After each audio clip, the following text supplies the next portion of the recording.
My sister told our aging parents I was too worldly to care about our family home and that she should inherit it all. So I smiled, hugged my mom, and let her believe it, knowing that the trap I'd spent a year setting was about to spring. This is where the story truly begins, and you won't want to miss what happens.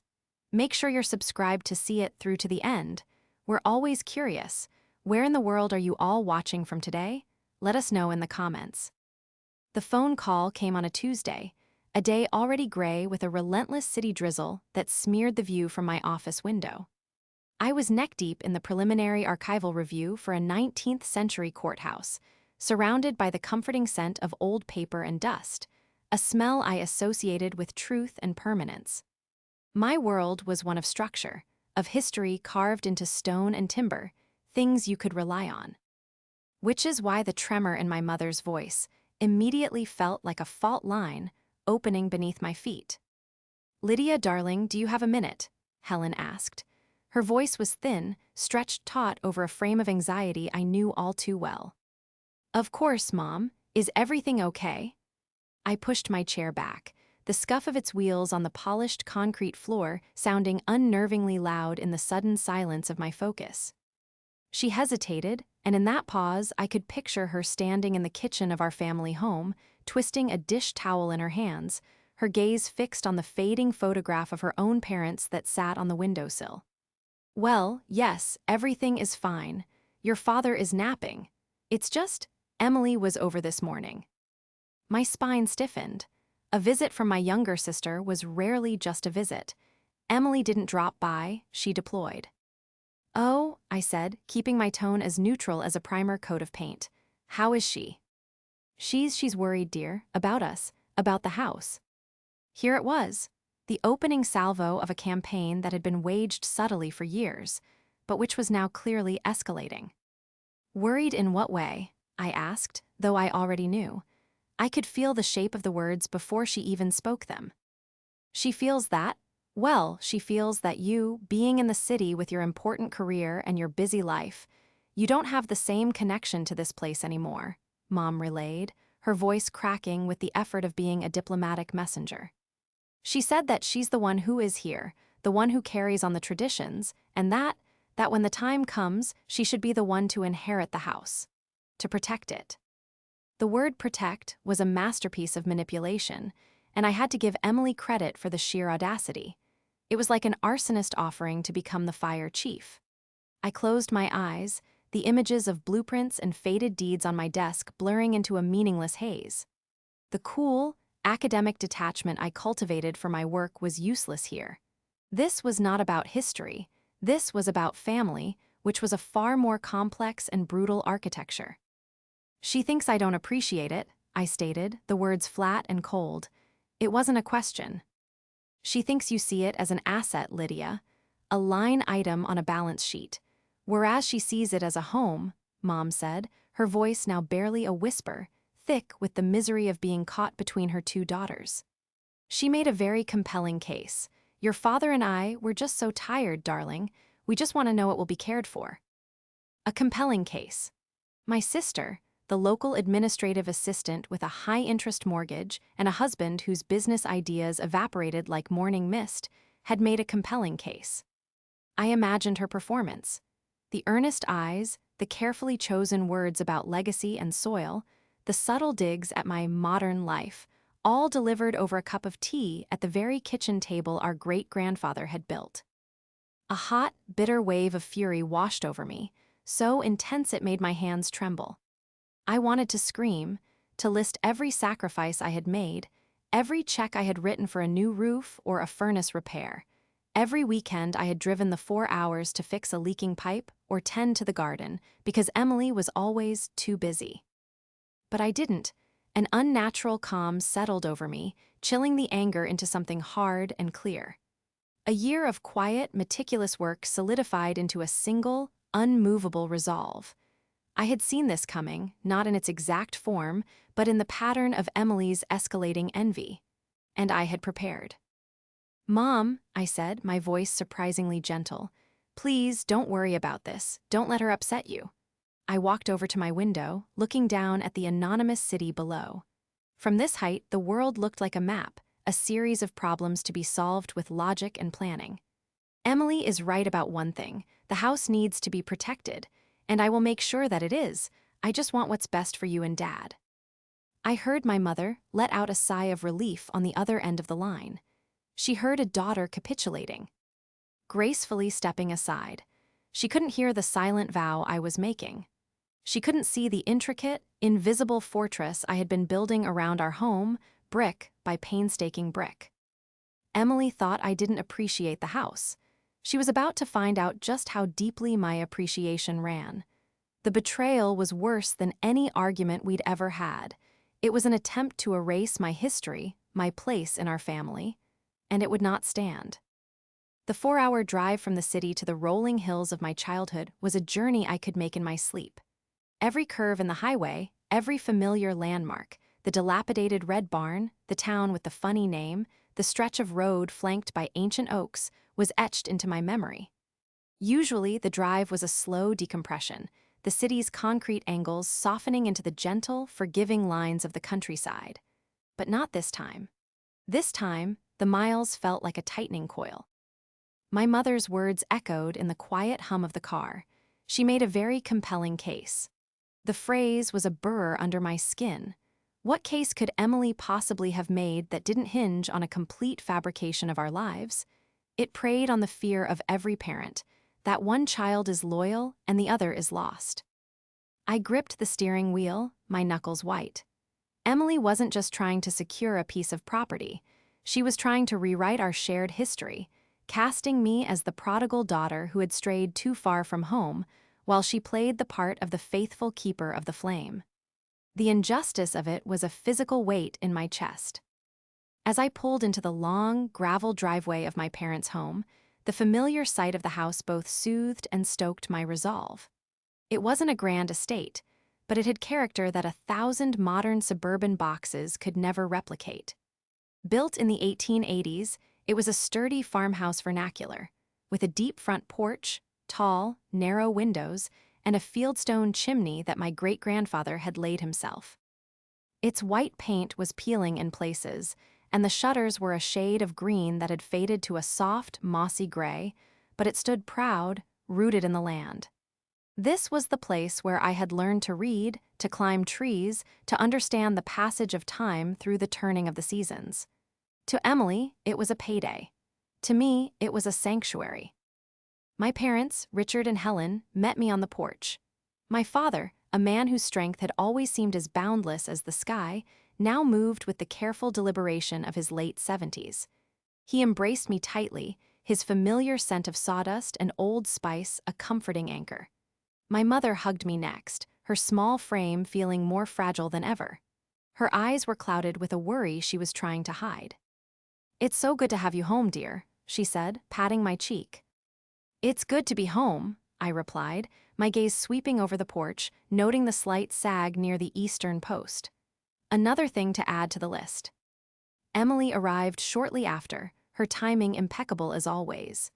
She lived only 10 minutes away, a fact she wielded like a weapon. She breezed in with a casserole dish in hand and a bright, manufactured smile on her face. "Lydia, what a surprise," she said, her tone suggesting I was a visitor from a foreign land. She kissed the air near my cheek. "I didn't know you were coming down." "It was a last-minute decision," I said evenly. "I needed a break from the city." The afternoon unfolded in a delicate dance of avoidance. We talked about the weather, my father's garden, and a neighbor's new puppy. But the real topic, the house, sat in the middle of the room like a massive, unacknowledged piece of furniture that we all had to awkwardly maneuver around.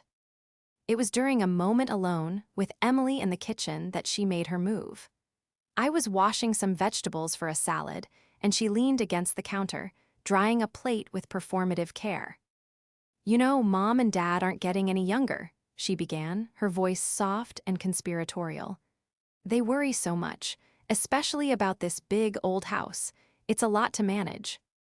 "I'm aware," I said, not looking at her.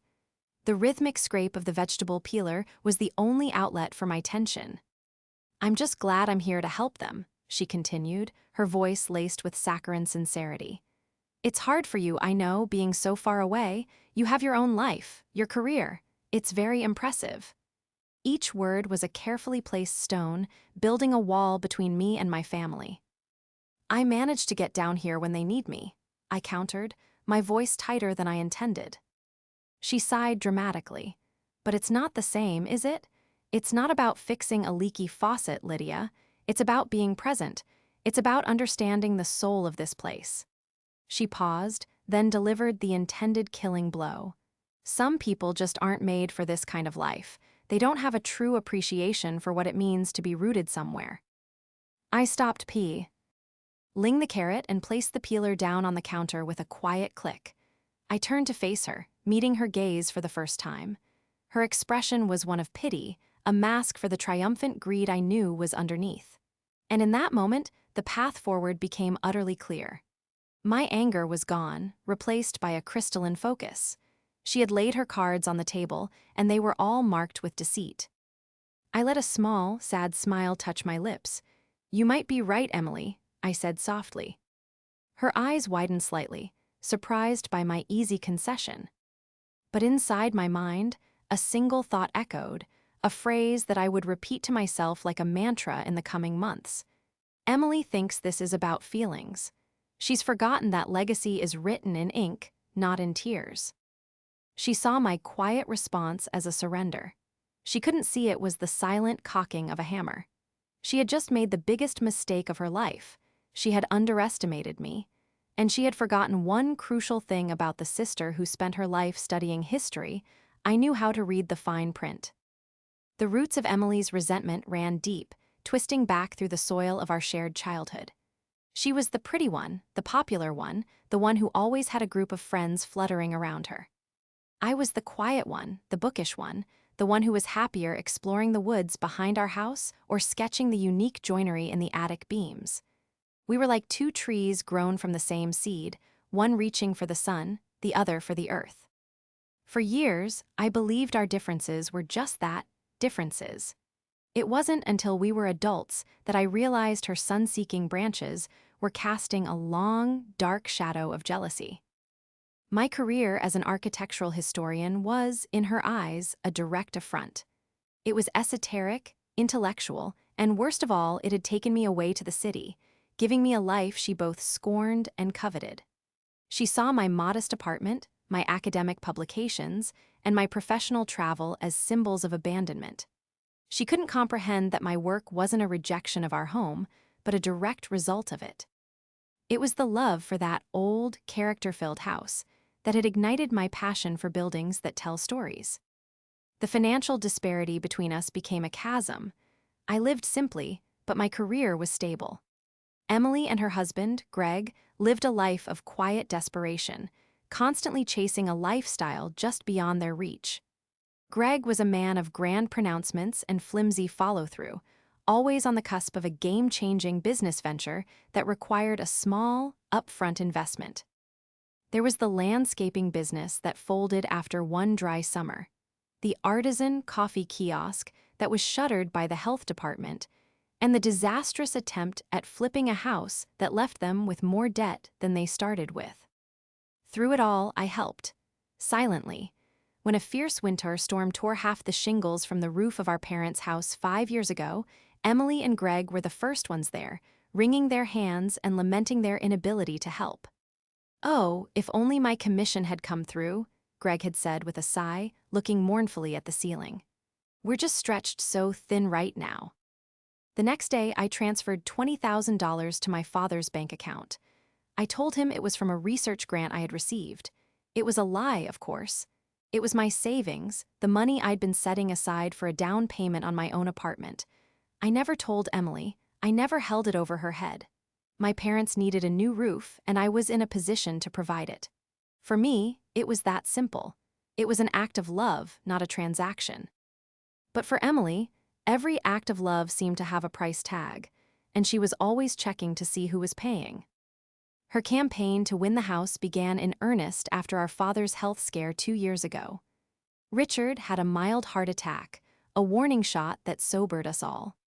I had been offered a prestigious fellowship at the University of Oxford, a dream I had worked toward for over a decade.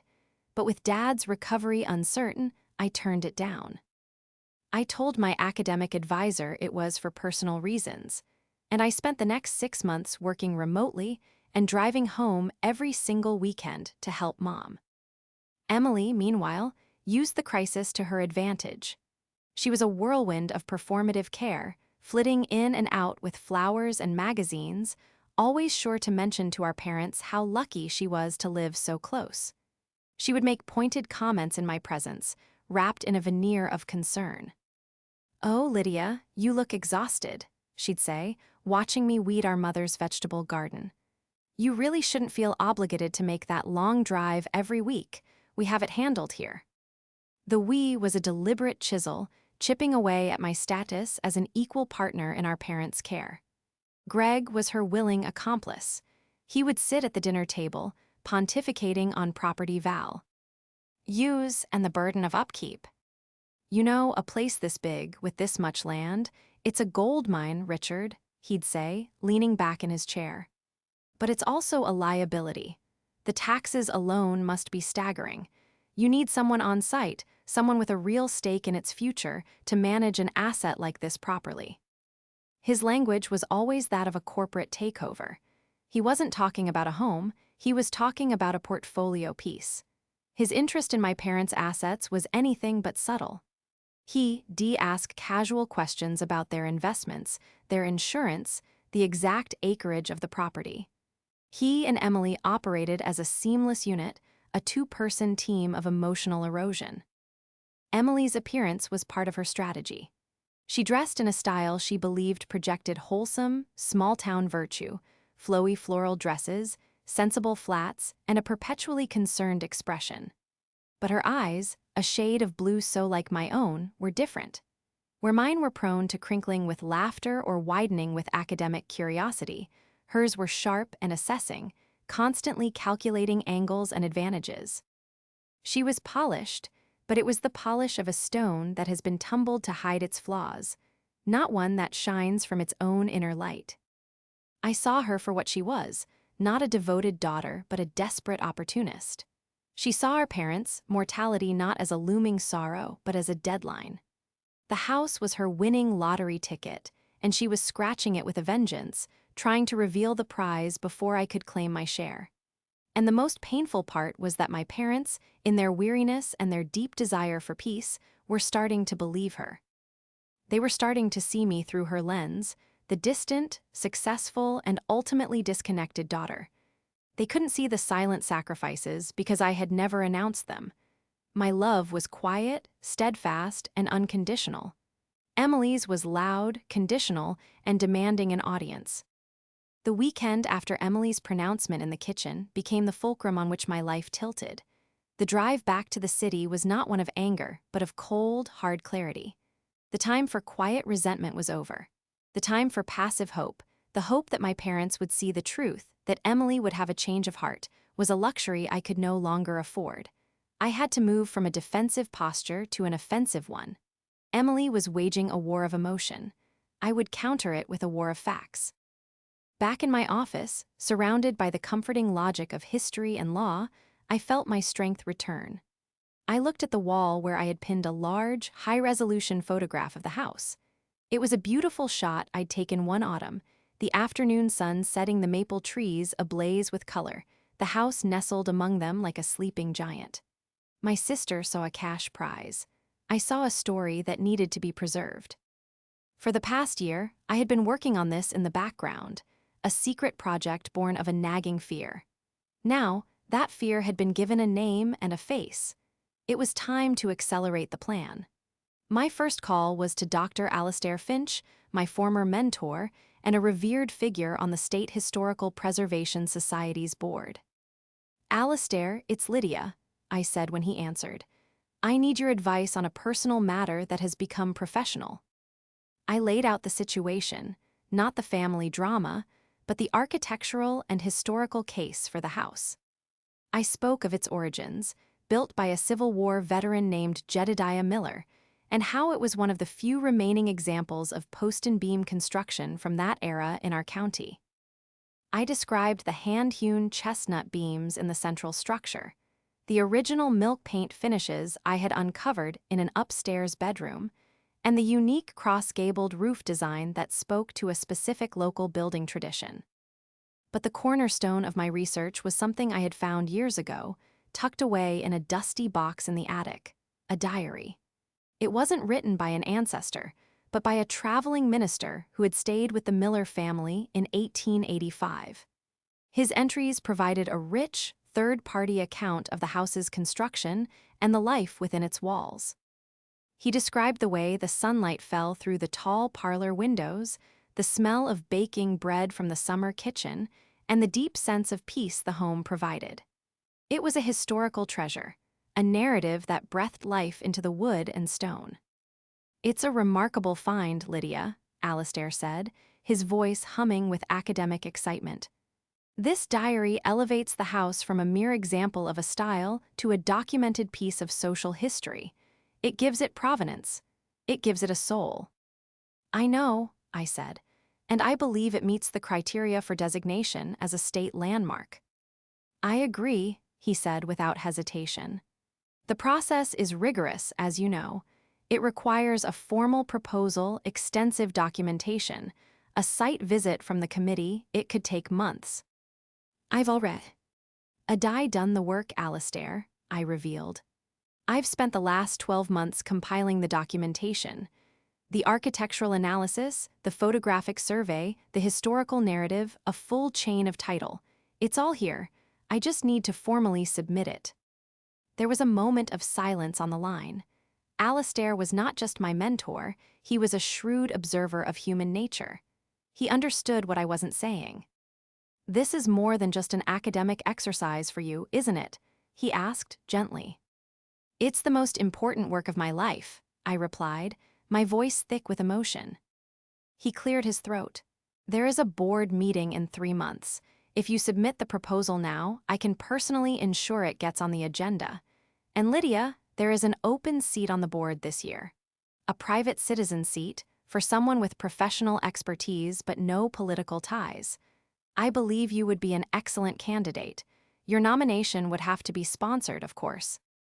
My heart hammered against my ribs. A seat on the board. It was a level of protection I hadn't even dared to hope for. It was one thing to have the house declared a landmark. It was another thing entirely to be one of the people in charge of enforcing what that meant. "Alastair," I breathed, "I don't know what to say." "Say you'll accept the nomination," he said gruffly. "We need people like you. People who understand that preservation isn't about freezing buildings in time. It's about protecting our collective memory." That night I didn't sleep. I sat at my desk, meticulously assembling the final proposal. It was a beautiful document bound in black leather, filled with crisp photographs, detailed architectural drawings, and a carefully transcribed copy of the minister's diary. The investigation was complete. The trap, a word I hated but that felt undeniably accurate, was set. It wasn't a trap made of malice but of love. It was a fortress built of paper and ink, of history and law. Emily wanted to tear the story down and sell the pages for scrap. I was about to have it permanently bound and placed in a library where no one, not even a daughter armed with a compelling case, could ever deface it. The submission of that proposal was the turning point. I had shifted from passive victim to active strategist, and the feeling was terrifying and exhilarating all at once. The wheels of bureaucracy turned slowly, but the wheels of my sister's ambition were spinning at a frantic pace. In the weeks after I submitted the landmark proposal, Emily's campaign intensified. She began calling me with a cloying frequency, each conversation a thinly veiled reconnaissance mission. "I was just talking to Dad about the property taxes," she'd say, her voice casual. "They're getting so high, it's really becoming a burden. We were thinking it might be smart to get the property appraised just to have a clear picture of its value." "That's an interesting idea," I'd reply, my tone deliberately noncommittal. I was picturing the appraisal documents, the dollar signs that would flash in Greg's eyes, further fueling their greed. You don't think that's a good idea? She'd press, sensing my lack of enthusiasm. I think the house's value is more than just financial, Emily. Some things can't be quantified. She would sigh, a gust of manufactured frustration. Lydia, you can be so sentimental. This is the real world. We have to be practical. Mom and Dad's future security depends on it. It was during one of these calls that I decided to light the first small fire. It was time to give her something to worry about, to shift her from offense to a panicked defense. She was talking about a local real estate agent she was friendly with, a woman who specialized in heritage properties. She thinks she could get a fantastic price for it, Emily said, her voice dropping to a conspiratorial whisper. Enough for Mom and Dad to move into a beautiful retirement community, have the best care, and still have a huge nest egg left over. And we could split whatever remains. It would be a win-win for everyone. The casual way she spoke of selling our history, of dismantling our home for parts, sent a chill down my spine. That's a thought, I said, pausing for effect, but a sale might be complicated. Complicated how? She asked, her voice sharpening. It's their house. They can do what they want with it. Of course, I said smoothly. It's just in my line of work, I've learned that houses of a certain age and character, especially ones with a unique history, sometimes attract outside interest. From historical societies, for example. I let the sentence hang in the air. I could almost hear the gears turning in her head, the flicker of confusion and alarm. Historical societies, she repeated, the words tasting foreign in her mouth. What are you talking about? It's just an old farmhouse. To us, yes, I said, but to an expert, its post and beam construction is quite rare. And you, Ray. 'Member that old diary I found in the attic years ago? It turns out it's a rather significant document. It paints a very complete picture of life in the county in the 1880s. I had a colleague at the university take a look at it. He was very intrigued. Silence. For the first time in our conversation, Emily was speechless. I had introduced a variable she had never considered. She viewed the world through a lens of personal relationships and financial transactions. The idea of an impersonal, external authority was a language she didn't speak. What does that mean, a significant document? She finally managed to ask, her voice strained. It means the house has a story that belongs to more than just our family, I said gently. It means it has historical value, and things with historical value sometimes come with protections. I didn't say more. I didn't need to. I had planted the seed of doubt. I had given her a name for her fear, the Historical Society. Her cheerful, confident tone was gone, replaced by a brittle edge of panic. Well, that's ridiculous, she sputtered, trying to regain her footing. No one can tell Mom and Dad what to do with their own property. You're trying to complicate things because you don't want me to have it. Her accusation was so close to the emotional truth she had constructed that it came out as a desperate shriek. The mask had slipped, and for a second, I saw the raw, grasping fear underneath. She wasn't worried about our parents' legacy. She was worried about her loan payments. I'm not trying to do anything, Emily, I said, my voice calm and steady. I'm just telling you what I've learned through my work. It's something to keep in mind. When we hung up, I felt a grim satisfaction. The first crack had appeared in her carefully constructed facade. She had been operating in a world she thought she controlled, a small family ecosystem where she could manipulate emotions and prey on insecurities. I had just opened the door and shown her that the outside world, a world of rules and regulations and historical significance, was watching. Her plan was no longer a simple matter of convincing two tired, elderly people. It now had an adversary she couldn't charm, couldn't bully, and couldn't possibly understand. My calculated leak had the desired effect. Panic sent Emily into overdrive. Her subtle campaign of persuasion morphed into a full-blown siege. She began visiting our parents daily, no longer just dropping off casseroles, but bringing documents for them to review. She had hired a local estate lawyer, a man whose smiling photograph I found on a billboard on the outskirts of town, advertising maximum inheritances, minimum fuss. My mother's phone calls became more distressed. "Lydia, Emily was here with a Mr. Peterson," she said one evening, her voice trembling. "He was talking about trusts and deeds, and it was all so confusing. He had papers for us to look at. Emily said it was just to simplify things, to make sure everything is taken care of so we don't have to worry." "Don't sign anything, Mom," I said, my voice firm but gentle. "Just tell them you need time to review it. Tell them you want your other daughter to look it over first." "That's what your father said," she replied with a sigh of relief. "But Emily was so insistent. She said you wouldn't understand the urgency." The urgency. Greg's creditors were likely becoming more vocal. The pressure was mounting, and Emily was transferring all of it directly onto our parents. She even brought a real estate agent to the house, a woman named Barb who walked through the rooms with a calculating eye, talking about good bones and curb appeal. My father, bless his stubborn heart, had apparently followed her from room to room, pointing out all the flaws. The sticky window, the floorboard that creaked, the old water stain on the ceiling, in a quiet act of sabotage. While Emily was laying siege, I was fortifying my position. The State Historical Preservation Society's review committee had conducted their site visit. I wasn't present, as it would have been a conflict of interest, but Alastair called me the moment they left. "Lydia, it was a grand slam," he said, his voice booming with satisfaction. They were blown away. The diary was the key. One of the committee members, a woman who is notoriously hard to impress, actually had tears in her eyes reading the minister's description of the family's first winter in the house. They said it's one of the most complete narrative justifications for a landmark designation they've seen in years. Relief washed over me, so potent it left me lightheaded. So it's approved. The preliminary vote was unanimous. The official designation will be ratified at the full board meeting next month, which brings me to my next point. Your nomination to the board was also met with unanimous approval. It's a done deal, my dear. The official letter is in the mail. I sank into my seat. Hair, the phone pressed hard against my ear.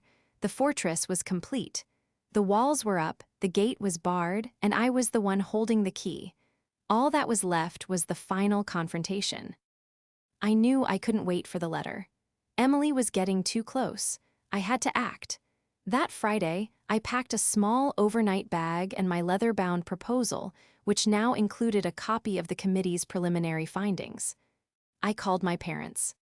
"Mom, Dad, I'm coming home this weekend," I said. "There's something important we all need to discuss as a family. Can you please make sure Emily is there on Sunday afternoon?" "Of course, dear," my mother said. "Is everything all right?" "Everything is going to be just fine," I promised her. The second I hung up, my own phone rang. It was Emily. Her internal radar must have gone off. "Mom said you're coming down," she said, her voice stripped of all its usual sweetness. It was flat and hard. "She said you want to have a family meeting. What is this about, Lydia?" "It's about the house, Emily," I said calmly. "It's about its future. I think it's time we were all on the same page." "We are on the same page," she snapped. "Mom, Dad, and I all agree on the practical path forward. You're the only one who is making this difficult with your fairy tales about historical societies." "They aren't fairy tales," I said. I paused, letting the silence stretch. It was time to present the irrefutable proof, to break her last line of defense. "I just got off the phone with Dr. Alastair Finch from the State Preservation Society. The review committee has voted unanimously to recommend the house for official landmark status." I heard a sharp intake of breath. "You're lying." "Why would I lie about something like that, Emily? The official ratification is next month. After that, any modification, alteration, or sale of the property will require a formal review and approval by the board." I let that sink in. I had just turned her dream into a bureaucratic nightmare. The quick, profitable sale she had promised her husband and her creditors had just vanished. You did this behind our backs," she whispered, her voice a venomous hiss. "You went behind my back and our parents' backs, to sabotage me." "No, Emily," I said, and my voice was devoid of anger, only a deep, profound sadness. "I did it to protect Mom and Dad from you." The line went dead. She had hung up on me. The battle lines were no longer blurred by feigned affection or family obligation. They were stark and clear. She knew I had a weapon, but she still didn't understand the full extent of its power. She thought I had merely built a wall.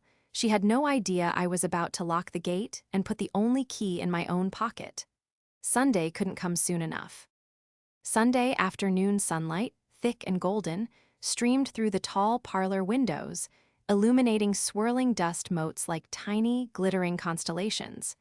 It was the same light the traveling minister had written about in his diary, a light that had filled this room for over 140 years. Outside, the world was peaceful. Inside, the air was electric with tension. We were all assembled. My father, Richard, looking grim and tired in his usual armchair. My mother, Helen, perched on the edge of the sofa, her hands clasped tightly in her lap. Emily, sitting ramrod straight in a side chair, her face a pale, taut mask of fury. Her husband, Greg, stood behind her, his arms crossed, trying to project an aura of intimidating authority that his shifty eyes completely undermined. Emily had come prepared for a final, decisive battle. Spread on the coffee table in front of her was a sheaf of papers, the legal documents prepared by her lawyer, Mr. Peterson. A pen was placed neatly beside them. She intended this to be a signing ceremony. She began, her voice quivering with what she wanted us to perceive as righteous passion. "I know Lydia has been filling your heads with confusing stories," she started, not looking at me. "She's been talking to outsiders, trying to complicate what should be a simple family matter. But I am the one who is here. I am the one who has always been here." She stood up and began to pace, her movements rehearsed. "This house, this home, it's our legacy. But a legacy can't survive if it becomes a burden. Mom, Dad, you deserve peace. You deserve security. You shouldn't have to worry about a leaking roof or property taxes ever again." Her eyes glistened with unshed tears. It was a masterful performance. "My plan ensures that. It allows you to move into a wonderful, carefree community with money in the bank, and it keeps the spirit of this home in the family, with me. The one who understands it. The one who loves it." She finally turned to me, her expression a mixture of pity and contempt. "Lydia, I know you think you love this house, but you love the idea of it. The history, I love the reality. The day-to-day, you can't protect it from an apartment 4 hours away." She picked up the pen from the table and held it out towards our parents. "This is the right thing to do, for all of us." My mother looked at my father, her expression pleading. My father looked at the papers, then at Emily, and then, finally, at me. His eyes were full of a terrible, weary conflict. I didn't move. I let the silence hang in the room, letting Emily's words and the weight of her demand settle over our parents. I let them feel the full pressure of her coercion. Then, I calmly leaned forward and placed my own leather-bound portfolio on the coffee table next to her legal documents. It landed with a soft, authoritative thud. "You're right about one thing, Emily," I said, my voice quiet but carrying in the still room. "I do love the history of this house. I love it so much that I spent the last year making sure it would be protected forever." I opened the portfolio. The first page was a beautiful, large-format photograph of the house. I turned the page to reveal a detailed architectural drawing. "You talk about protecting this house," I continued, my voice gaining strength. "But your plan isn't to protect it. It's to liquidate it. You see a number on a page. I see the hand-hewn chestnut beams that Jedediah Miller shaped himself in 1882. I turned another page, showing a close-up photograph of the joinery. I see the original milk paint from 1885, a color mixed with pigment from clay found right here on this land." I looked at my parents. "And I see a story." I slid the centerpiece of my research across the table, the transcribed, laminated pages of the minister's diary. A story of a family surviving a harsh winter, of a community coming together, a story that is now part of our county's official history. Emily scoffed. "What is this, a school project? It's meaningless." "On the contrary," I said, pulling out the final document from the back of the portfolio. It was the letter from the State Historical Preservation Society, the one with the official seal. This is a letter confirming that, based on this school project, the State Review Committee has unanimously voted to designate this property an official historical landmark. I placed the letter on top of the diary. The room was utterly silent, save for a sharp gasp from Greg. "What does that mean?" my mother whispered. I looked directly at Emily, whose face had gone from pale to ashen. "It means the house is now protected by state law. It cannot be sold to a developer who would tear it down. It cannot be significantly altered, remodeled, or subdivided without a formal and rigorous review process." Emily's composure finally shattered. "You can't do that. You had no right." "I had every right," I said.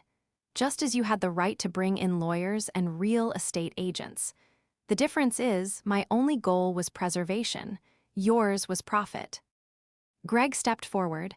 "This is ridiculous. We'll fight it. We'll appeal." "You could try," I said, delivering the final, crushing blow. "But all appeals and all requests for alteration must be submitted to the Society's review board for approval." I paused, letting my words land with the force of a wrecking ball. By the way, my nomination to that board was approved last week. I was voted in on Tuesday. Any matter concerning this house will land on my desk, and I will have the final vote. The color drained completely from Greg's face. He looked at Emily, his expression one of pure, unadulterated panic. The financial house of cards he had built on the promise of this sale had just been blown away by a single, quiet declaration. Emily stared at me, her eyes wide with disbelief and dawning horror. She had been so focused on winning the emotional argument, on manipulating our parents, that she never saw the real threat. She thought she was in a family dispute. She had no idea she was up against an institution. She had brought a pen to a fight, and I had brought the full weight of the law. The game wasn't just over. It had never even been the game she thought she was playing. The aftermath of the revelation was not loud and explosive, but quiet and devastating. Emily stood frozen for a long moment, her mouth slightly agape, the carefully constructed artifice of the devoted daughter crumbling into dust around her. Greg, stripped of his blustering confidence, simply sank onto the arm of her chair, his face buried in his hands. The legal papers on the coffee table, once symbols of her imminent victory, now looked like what they were: flimsy, worthless sheets of paper. Without another word, Emily snatched her purse, grabbed Greg by the arm, and stormed out of the house. The slam of the front door echoed through the parlor, a final, percussive note of her defeat. Silence descended once more, but this time it was not tense. It was heavy with sorrow, understanding, and a dawning sense of clarity. My father, who had been watching me with an unreadable expression, finally SB. "Oak," his voice was raspy with emotion. "You were protecting the house from your own sister," he stated. "It wasn't a question." I nodded, my throat too tight to speak. My mother began to weep soft, heartbroken sobs. "We didn't see it, Lydia. We were so tired and she was so insistent. We never imagined she would want to sell it." I went to her, sitting on the sofa and wrapping my arms around her. She leaned into me, her small body trembling. "It's okay, Mom. It's over now." That evening, after the emotional storm had passed, the three of us sat on the deep front porch, watching the fireflies begin their nightly dance over the fields. I finally told them everything. Not just about the landmark designation, but about the true reason behind it. I had hired a discreet private investigator, a retired financial analyst I knew through a colleague, to look into Emily and Greg's finances. The report was grim.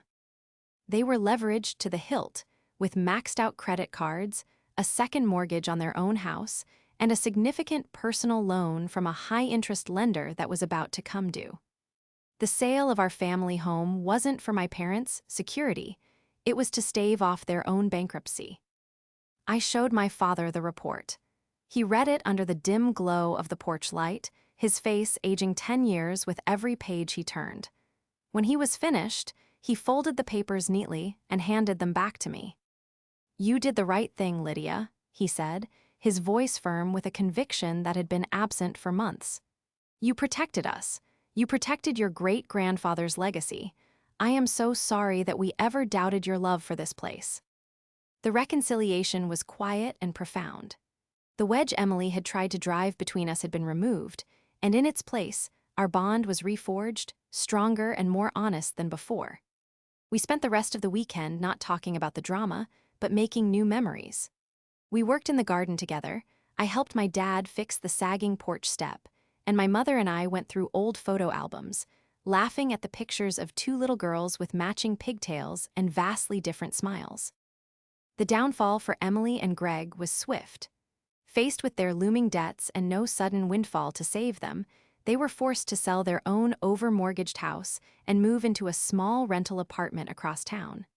The public humiliation was, for Emily, a punishment far worse than any financial hardship. She had built her identity on being the successful, stable, traditional daughter, and that image was now shattered. I used my professional network to help my parents navigate the new reality of owning a landmark. I connected them with a trust that provided grants for the upkeep of historical homes, securing funds to finally fix the roof properly and restore the original windows. My seat on the board ensured that any decisions made were in the best interest of both the home's historical integrity and my parents' comfort. The house was safe. My relationship with my parents was healed. My relationship with my sister was, perhaps, irreparably broken, but it was a casualty of her own making. Months later, on a crisp autumn afternoon, I was sitting on the porch with my father, watching the leaves turn the same brilliant shade of orange as they had in the photograph on my office wall. My mother brought us out 2 mugs of hot cider. There was a peace in the air, a deep, contented stillness. The house felt secure, breathing easily around us. "You know," my father said, looking out over the land, "your sister never understood. She thought this house was something we owned. She never realized that all along it was something that owned us." I smiled, a genuine, unburdened smile. He was right. We were just its caretakers, another chapter in its long and continuing story. And thanks to a year of secret, painstaking work, it was a story that would now be told for generations to come, safe from the fleeting desperation of those who could only see its price, but never its true worth.